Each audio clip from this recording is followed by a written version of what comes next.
रामकृष्ण हरी मंडळी सकाळी गणपती बाप्पाची आरती झाली, नैवेद्य दाखवला. मग संध्याकाळच्या नैवेद्यासाठी काय करावं मग मी म्हटलं आता पुरणपोळीच करावी, आज सुट्टी आहे आणि शिवम पण घरी आहे. मग छान आमटी केली. आता कटाची आमटी आमची आई बोलत नाही, आमच्याकडे पूर्णाच्या पोळीची आमटी असंच म्हणतात. मग पीठ सुशिताचं पीठ मळून घेतलं आणि माझ्याकडे खरं तर बेसन नव्हतं.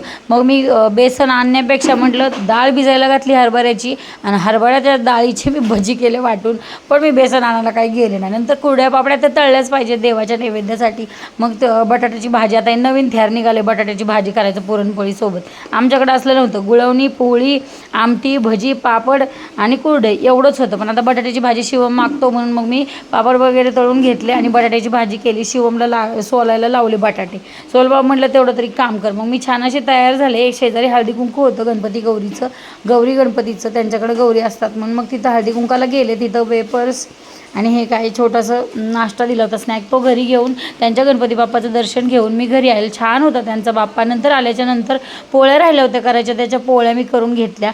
शिवम मला म्हणतो मम्मी चपातीपेक्षा पण तुझ्या पोळ्या लईच छान होत्यात. आता म्हटलं रोज करू का मग पोळ्या?